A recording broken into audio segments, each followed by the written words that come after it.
Aku mau nanya nih Kak, kan di contoh di masa depan kan ada yang metaverse nih Kak ya. Ya, Nah, di Indonesia itu udah ada menerapin terapan metaverse nggak sih Kak?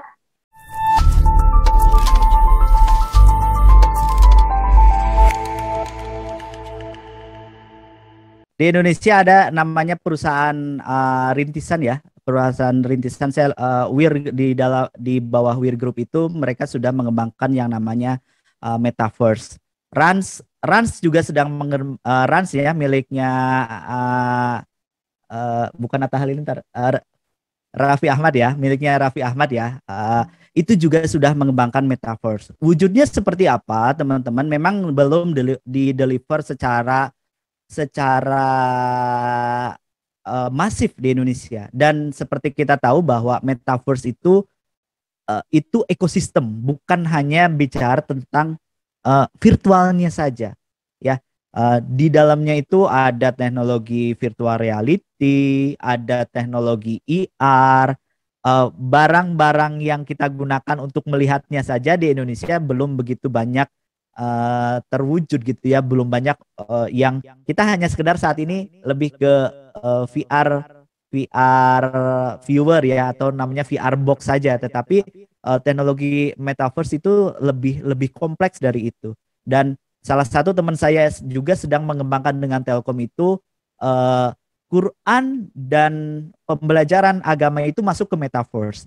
Jadi bisa jadi kita ketemu dengan seseorang ustadz di sana yang bisa berkonsultasi langsung, kemudian bisa belajar Al-Quran, kemudian bisa membaca buku-buku agama dalam dunia metaverse. Di Indonesia, metaverse itu masih dalam konteks research dan juga konteks prototype, walaupun sudah ada ya. Dan Presiden Jokowi saat ini memang salah satu concernnya di sana menunjuk Wir untuk pelayanan Pemda-Pemda untuk menggunakan metaverse. Walaupun saya pikir akan begitu efektif di beberapa tahun mendatang, ya nggak dalam tahun ini. Tapi orang-orang sudah mulai masuk ke dalamnya, kemudian orang sudah mulai promo-promo. Teman-teman bisa cari informasi tentang Rans VR itu sudah mulai ada.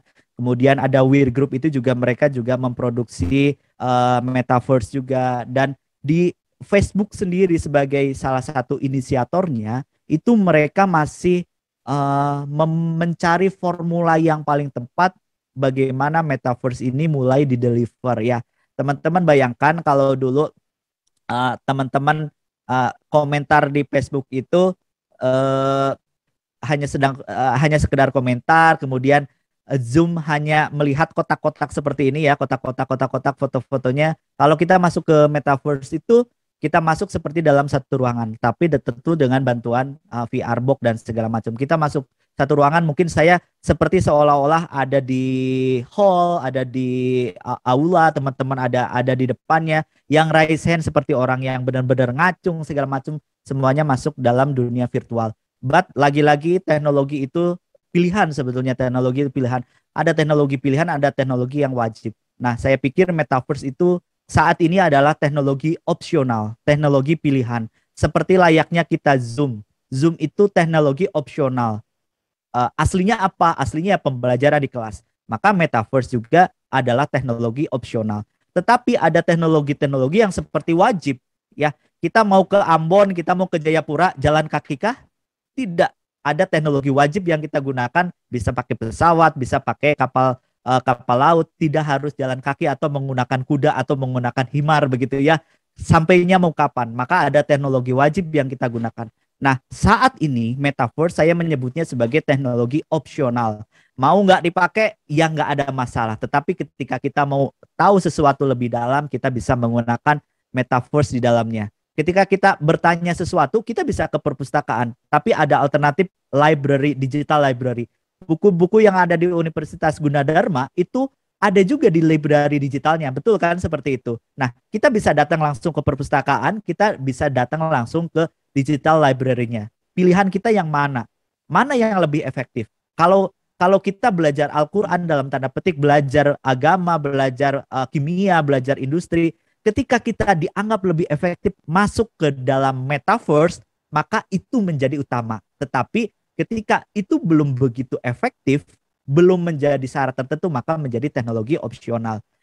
Sekarang ada Zoom, tapi ketika dalam tanda petik pandemi sudah mulai turun, maka kita bisa menggunakan teknologi yang namanya hybrid. Sesekali kita menggunakan webinar, sesekali kita harus ketemu langsung, begitu ya.